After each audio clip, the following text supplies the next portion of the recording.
11 years ముందు నేను Bharatiya Janata party ఒక కార్యకర్తగా నేను భారతీయ జనతా పార్టీలో చేరినాను. భారతీయ జనతా పార్టీ అధికారులు నాపైన విశ్వాసం పెట్టుకొని గోషామేల్ నియోజకవర్గం నుంచి నాకు మూడోసారి టికెట్ ఇచ్చినారు. మూడోసారి గోషామేల్ ప్రజల ఆశీర్వాదం దొరికిన తర్వాత నేను మూడోసారి ఎమ్మెల్యే అయినాను. కంటిన్యూగా నా గోషామేల్ ప్రజలు సేవ చేసుకుంటా కంటిన్యూగా దేశం పట్ల, హిందూ సమాజం పట్ల, గౌమాత గురించి, లవ్ జిహాద్ గురించి నేను పోరాడుతూనే ఉన్నాను. అందరు కూడా చూస్తున్నారు.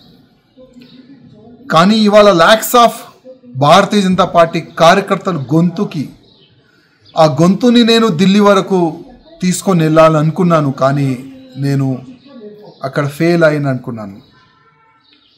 ఎందుకో భారతీయ జనతా పార్టీ అధికారులు నేను రిజైన్ దేని గురించి ఇచ్చినాను, దీని వెనుక రీజన్ ఏముంది, దానికి వాళ్ళు పరిశీలించలే అనుకుంటున్నాను, చూడలేదు.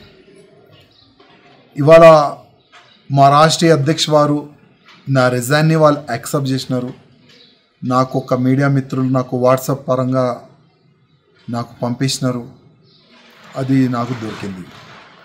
కానీ ఇవాళ నుంచి కంటిన్యూగా నా దేశానికి, నా భారతదేశానికి హిందూ రాష్ట్రంగా చేయాలని, గోమాతని రక్షించడానికి, లవ్ జిహాద్ కానీ అన్ని విధాలుగా ప్రతి ఒక్క హిందూ కార్యకర్తకి ఒక ఛత్రపతి శివాజీ మహారాజ్ లాగా తయారు చేయడానికి ఇప్పటి నుంచి నేను ఇంకా అగ్రెసివ్గా నేను పనిచేస్తానని ప్రతి ఒక్క హిందూ కార్యకర్తకి నేను హామీ ఇస్తున్నాను. ఏ కార్యకర్త కూడా భయపడొద్దు, ఏ కార్యకర్త కూడా బాధపడొద్దు.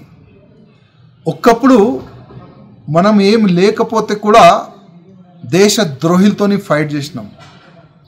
మూడోసారి ఎమ్మెల్యే అయిన తర్వాత కూడా దేశ ద్రోహులతోని, ధర్మ ద్రోహులతోని ఫైట్ చేసినాం. ముందు కూడా అదే చేద్దాం. మీ అందరి ఆశీర్వాదం, మీ అందరు సహకారం నాకు ఉన్నది. గతంలో కూడా ఉండే, ఇప్పుడు కూడా ఉన్నది. ఏం టెన్షన్ ఏ బీజేపీ కార్యకర్త కానీ, నా హిందూ కార్యకర్తలు కానీ కొద్ది కూడా టెన్షన్ ఎవరు కూడా తీసుకోవద్దని నా ప్రతి ఒక్క కార్యకర్తకి నేను హృదయపూర్వకంగా ఒక సందేశం ఇవ్వాలనుకుంటున్నాను. ప్రతి ఒక్క బీజేపీ కార్యకర్త, గోషామేల్లో ఉన్న కార్యకర్తలకి నా హృదయపూర్వక ధన్యవాదాలు.